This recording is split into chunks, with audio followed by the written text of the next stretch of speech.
ಸಖತ್ ಖಾರ ಬಣ್ಣ ಮತ್ತು ರುಚಿ ಆಚಿ ಚಿಲ್ಲಿ ಪೌಡರ್. NPS ನಿಂದ ಸರ್ಕಾರಕ್ಕೆ ಮಗದೊಮ್ಮೆ ಗಡುವನ್ನು ನೀಡಲಾಗಿದೆ. ನೋಡಿ, 4 ರಾಜ್ಯಗಳಲ್ಲಿ NPS ರದ್ದಾಗಿರುವ ಸಂಬಂಧಪಟ್ಟಂತೆ ಸಮಿತಿಯನ್ನ ರಚನೆ ಮಾಡಲಾಗಿದೆ. ಇಲ್ಲಿ ಒಂದು ಅಧ್ಯಯನ ಕೂಡ ಆಗಬೇಕು. ಇದೀಗ ನೋಡಿ, NPS ನೌಕರರಿಂದ ಸರ್ಕಾರಕ್ಕೆ ಮತ್ತೊಮ್ಮೆ ಗಡುವು ನೀಡಲಾಗಿದೆ. ಸರ್ಕಾರ ರಚಿಸಿರುವ ಸಮಿತಿಯ ಜೊತೆ ಸಭೆ ನಡೆಸಿದೆ ಸಂಘ. 4 ರಾಜ್ಯಗಳಲ್ಲಿ NPS ರದ್ದಾಗಿರುವ ಬಗ್ಗೆ ಸಮಿತಿ ಅಧ್ಯಯನವನ್ನು ನಡೆಸಬೇಕಾಗಿದೆ. ಅದರಂತೆ ರಾಜ್ಯದಲ್ಲೂ NPS ರದ್ದತಿಗೆ ನೌಕರರು ಒತ್ತಾಯವನ್ನ ಮಾಡಿದ್ದಾರೆ. ಸಂಘದ ಜೊತೆ ಸಭೆಯನ್ನು ನಡೆಸಿ ಅಹವಾಲು ಕೇಳಿದೆ ಸಮಿತಿ. NPS ರದ್ದು ಮಾಡುವಂತೆ ಸಭೆಯಲ್ಲಿ ಮತ್ತೊಮ್ಮೆ ಮನವಿಯನ್ನು ಮಾಡಿಕೊಳ್ಳಲಾಗಿದೆ. ಮುಂದಿನ ಬಜೆಟ್ನಲ್ಲಿಯೇ ಈ ಘೋಷಣೆ ಆಗಬೇಕು. ನೌಕರ ಸಂಘದ ಅಧ್ಯಕ್ಷ ಶಾಂತಾರಾಮ್ ಅವರು ಈ ನಿಟ್ಟಿನಲ್ಲಿ ಮನವಿಯನ್ನ ಮಾಡಿಕೊಂಡಿದ್ದಾರೆ. ಕಾಂಗ್ರೆಸ್ ಪ್ರಣಾಳಿಕೆಯಲ್ಲೇ NPS ರದ್ದತಿಗೆ ಭರವಸೆಯನ್ನ ಕೊಡಲಾಗಿತ್ತು. ಅದರಂತೆ 6ನೇ ಗ್ಯಾರಂಟಿಯಾಗಿ ಇದನ್ನ ಘೋಷಿಸುವಂತೆ ಈ ನೌಕರರು ಮನವಿಯನ್ನ ಮಾಡಿಕೊಂಡಿದ್ದಾರೆ. ಈ ನಿಟ್ಟಿನಲ್ಲಿ ಸರ್ಕಾರಕ್ಕೆ ಮತ್ತೊಮ್ಮೆ ಗಡುವನ್ನು ಕೊಟ್ಟಿದ್ದಾರೆ. ಸಂಘದ ಅಧ್ಯಕ್ಷರು ಶಾಂತಾರಾಮ್ ಅವರು ಈ ಬಗ್ಗೆ ಮನವಿಯನ್ನ ಮಾಡಿಕೊಂಡಿದ್ದಾರೆ. ವಿಕಾಸಸೌಧದಲ್ಲಿ ಈ ಸಂಬಂಧ ಸಭೆ ಕೂಡ ನಡೆದಿದೆ.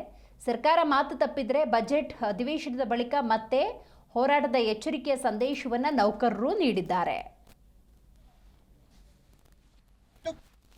ಈ ಮಾಧ್ಯಮಗಳ ಮೂಲಕ ನಾವು ಮಾನ್ಯ ಸರ್ಕಾರದಲ್ಲಿ ವಿನಂತಿಯನ್ನು ಮಾಡ್ಕೊಳ್ಳೋದಿಷ್ಟೇ, ಬರ್ತಕ್ಕಂಥ ಬಜೆಟ್ನಲ್ಲೇ ಈ NPS ಅನ್ನ ರದ್ದುಪಡಿಸಿ OPS ಅನ್ನ ಜಾರಿಗೊಳಿಸ್ತಕ್ಕಂಥ ಘೋಷಣೆಯನ್ನು ಮಾನ್ಯ ಮುಖ್ಯಮಂತ್ರಿಗಳು ಮತ್ತು ಉಪಮುಖ್ಯಮಂತ್ರಿಗಳು ಮತ್ತು ಸಚಿವ ಸಂಪುಟದ ಎಲ್ಲ ಸಹೋದ್ಯೋಗಿ ಸಚಿವರು ಮಾಡಬೇಕು. ಆ ಮೂಲಕ ಸರ್ಕಾರ ಏನು ತನ್ನ ಪ್ರಣಾಳಿಕೆಯಲ್ಲಿ ನಮ್ಮ ಸರ್ಕಾರ ಆಡಳಿತಕ್ಕೆ ಬಂದ ನಂತರ NPS ಅನ್ನ ರದ್ದುಪಡಿಸಿ OPS ಅನ್ನ ಜಾರಿಗೊಳಿಸ್ತೀವಿ ಅಂತಕ್ಕಂಥ ಒಂದು ಗ್ಯಾರಂಟಿ ಯೋಜನೆಗಳನ್ನು ಏನು ಜಾರಿ ತಂದಿದ್ರು, ಅಧಿಕಾರಿಗಳ ಏನು ಇದಿದೆ ಸಮಿತಿ ಇದೆ, ಅದನ್ನು ಮೊದಲಿಂದ ವಿರೋಧಿಸ್ಕೊಂಡು ಬಂದಿದೆ. ಆದರೆ ಈ ಸರ್ಕಾರ ಬಂದ ನಂತರ ನಾವು ಒಂದು ಮುಖ್ಯಮಂತ್ರಿಯವರ ಸೂಚನೆ ಅನ್ವಯ ಮುಖ್ಯ ಕಾರ್ಯದರ್ಶಿಗಳು, ಮಾನ್ಯ ಮುಖ್ಯಮಂತ್ರಿಯವರ ಅಪರ ಮುಖ್ಯ ಕಾರ್ಯದರ್ಶಿಗಳು ಮತ್ತು ಅವತ್ತಿನ FDಯ ACS ಅಪರ ಮುಖ್ಯ ಕಾರ್ಯದರ್ಶಿಗಳಾದಂಥ LK ಅತೀಕ್ ಸಾಹೇಬ್ರ ನೇತೃತ್ವದಲ್ಲಿ ಒಂದು ಮೀಟಿಂಗನ್ನು ನಾವು ಮಾಡಿದ್ದು 2024ರಲ್ಲಿ. ಆ ಮಾಡಿದಂಥ ಸಂದರ್ಭದಲ್ಲಿ ಈ ಎಲ್ಲ 4 ರಾಜ್ಯಗಳಲ್ಲಿ NPS ರದ್ದಾಗಿರುವ ಬಗ್ಗೆ ಅವರಿಗೆ ನಾವು ಮಾಹಿತಿಗಳನ್ನು ಕಲೆಕ್ಟ್ ಮಾಡಿ ಕೊಟ್ಟಿದ್ದು. ಆವಾಗ ಮಾನ್ಯ ಮುಖ್ಯಮಂತ್ರಿ ಅವರಿಗೆ ಅದನ್ನು ಮಾನ್ಯ ಅಪರ ಮುಖ್ಯ ಕಾರ್ಯದರ್ಶಿಗಳು FD ಅವರು ಅದನ್ನು ಅಪ್ರೈಸ್ ಮಾಡಿದರು. ಆವಾಗ ನಾವು ಏನು ಕಮಿಟಿಯನ್ನು ವಿರೋಧಿಸುವಂಥ ವಿಚಾರ ಏನಿದೆ ಅದನ್ನು ಮಾನ್ಯ ಮುಖ್ಯಮಂತ್ರಿ ಅವರಿಗೆ ಉಪಮುಖ್ಯಮಂತ್ರಿ ಅವರಿಗೂ ಕೂಡ ನಾವು ಅದನ್ನು ಮುಟ್ಟಿಸಿದ್ದು. ನಾವು ಯಾವುದೇ ಕಾರಣಕ್ಕೂ ನಿಮ್ಮ ಜೊತೆಗೆ ನೇರವಾಗಿ ಈ ವಿಚಾರವನ್ನು ಮಾತಾಡಿ ನೀವು ಪ್ರಣಾಳಿಕೆಯಲ್ಲಿ ಹಾಕಿರುವಂಥದ್ದು NPS ಅನ್ನು ರದ್ದುಗೊಳಿಸ್ತೇವೆ ಅಂತ, ಇದರಲ್ಲಿ ಕಮಿಟಿ ಅನ್ನುವಂಥದ್ದು ಬರಬಾರ್ದು ಅಂತ. ಅದಕ್ಕೆ ಅವರು ಮಾನ್ಯ ಮುಖ್ಯಮಂತ್ರಿಯವರು ಉಪಮುಖ್ಯಮಂತ್ರಿಯವರು ನಮಗೇನು ಹೇಳಿದ್ರು ಅಂದರೆ, ನೀವೇ ಕೊಟ್ಟಿರುವ ಮಾಹಿತಿ ಅದು ಸರಿ ಇದೆಯೋ ಇಲ್ಲೋ ಅನ್ನೋವಂಥದ್ದನ್ನು ನೋಡೋದಕ್ಕೋಸ್ಕರ ನಾವು ಒಂದು ಅಧ್ಯಯನ ಕಮಿಟಿಯನ್ನು ಮಾಡಿದ್ದೀವಿ, ಅದಕ್ಕೆ ನೀವು ಮಾಹಿತಿಯನ್ನು ಕೊಡಿ ಅನ್ನುವಂಥ ಮಾತನ್ನು ಹೇಳಿದ್ರು. ಆವಾಗ ನಾವು ಆ ಮಾಹಿತಿಯನ್ನು ಅವರಿಗೆಲ್ಲ ಕೊಟ್ಟಿದ್ದು.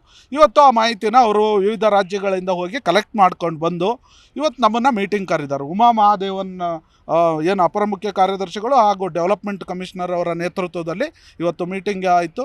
ರೇಜು ಸಾಹೇಬರಿದ್ದರು ಮತ್ತು ಇತರ ಎಲ್ಲ ಹಿರಿಯ ಅಧಿಕಾರಿಗಳು FD ಅಧಿಕಾರಿಗಳಿದ್ದರು. ಅವರು ನಮ್ಮ ವಿಚಾರವನ್ನು ನಮ್ಮನ್ನು ಕೇಳಿದ್ರು, ಏನು ನಿಮ್ಮ ವಿಚಾರ ಏನು ಅನ್ನುವಂಥದ್ದು. ನಾವು ಈ ವಿಚಾರವನ್ನು ಕಳೆದ 10 ವರ್ಷದಲ್ಲಿ NPS ಅನ್ನು ರದ್ದುಗೊಳಿಸೋದಕ್ಕೆ ನಾವು ಏನೆಲ್ಲ ಹೋರಾಟ ಮಾಡ್ಕೊಂಡು ಬಂದಿದೆ, ರದ್ದುಪಡಿಸಬೇಕು ಅಂತಕ್ಕಂಥ ಆಶಾಭಾವನೆಯನ್ನು ಹೊಂದಿದ್ದಾರೆ. ಅದಕ್ಕೆ ತಕ್ಕಾಗೆ ಇವತ್ತು ನಾವು ಸಮಿತಿ ಹತ್ರ ಹೋಗಿ ಈ ಮಾಧ್ಯಮಗಳ ಮೂಲಕ ನಾವು ಮಾನ್ಯ ಸರ್ಕಾರದಲ್ಲಿ ವಿನಂತಿಯನ್ನು ಮಾಡ್ಕೊಳ್ಳೋದಿಷ್ಟೇ, ಬರ್ತಕ್ಕಂಥ ಬಜೆಟ್ನಲ್ಲೇ ಈ NPS ಅನ್ನ ರದ್ದುಪಡಿಸಿ OPS ಅನ್ನ. ಶಾಂತಾರಾಮ್ ಅವರು ಸೇರಿದಂತೆ ಉಳಿದ ನೌಕರರು ಒಕ್ಕೊರಲ ಧ್ವನಿಯಿಂದ ಸರ್ಕಾರ ಹೇಗೆ ಪಂಚ ಗ್ಯಾರಂಟಿಗಳನ್ನು ಕೊಟ್ಟಿದೆ, 6ನೇ ಗ್ಯಾರಂಟಿ ಅಂಥೇಳಿ ನಮ್ಮ ಮನವಿಯನ್ನು ಸ್ವೀಕಾರ ಮಾಡಬೇಕು ಅಂತ ಹೇಳಿ ಮನವಿಯನ್ನು ಮಾಡಿಕೊಂಡಿದ್ದಾರೆ. ನೋಡಿ, ಒಂದು ಗಡುವನ್ನು ಕೂಡ ಕೊಟ್ಟಿದ್ದಾರೆ. ಮುಂದಿನ ದಿನಗಳಲ್ಲಿ ಇದನ್ನು ಗಂಭೀರವಾಗಿ ಸರ್ಕಾರ ಪರಿಗಣಿಸಲಿಲ್ಲ ಅಂದರೆ ದೊಡ್ಡ ಮಟ್ಟದಲ್ಲಿ ಹೋರಾಟವನ್ನು ನಾವು ಮಾಡಬೇಕಾಗತ್ತೆ ಅಂತ ಹೇಳಿ ಎಚ್ಚರಿಕೆಯ ಸಂದೇಶವನ್ನು ರವಾನೆ ಮಾಡಿದ್ದಾರೆ. ಇಂತಹ ಸಂದರ್ಭದಲ್ಲಿ ಸರ್ಕಾರ ಯಾವ ರೀತಿಯ ನಿರ್ಧಾರಕ್ಕೆ ಬರುತ್ತೆ ಅನ್ನೋದು ಸದ್ಯದ ಪ್ರಶ್ನೆ.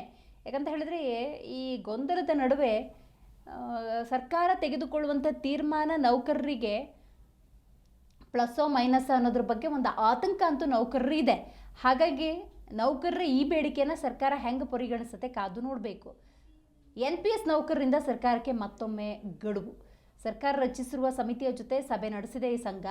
ಇನ್ನು 4 ರಾಜ್ಯಗಳಲ್ಲಿ NPS ರದ್ದಾಗಿರುವ ಬಗ್ಗೆ ಸಮಿತಿ ಅಧ್ಯಯನದ ಕುರಿತಂತೆ ಕೂಡ ಇವತ್ತು ನೌಕರರು ಹಲವಾರು ವಿಚಾರವನ್ನು ಪ್ರಸ್ತಾಪ ಮಾಡಿದ್ದಾರೆ. ಸಂಘದ ಜೊತೆ ಸಭೆ ನಡೆಸಿ ಅಹವಾಲನ್ನು ಸಮಿತಿ ಕೇಳಿದೆ. ಹಾಗಾಗಿ ಈ ಒಂದು ಮನವಿಗೆ ಸರ್ಕಾರ ಯಾವ ರೀತಿ ಸ್ಪಂದನೆ ಕೊಡುತ್ತೆ ಕಾದು ನೋಡಬೇಕಾಗಿದೆ.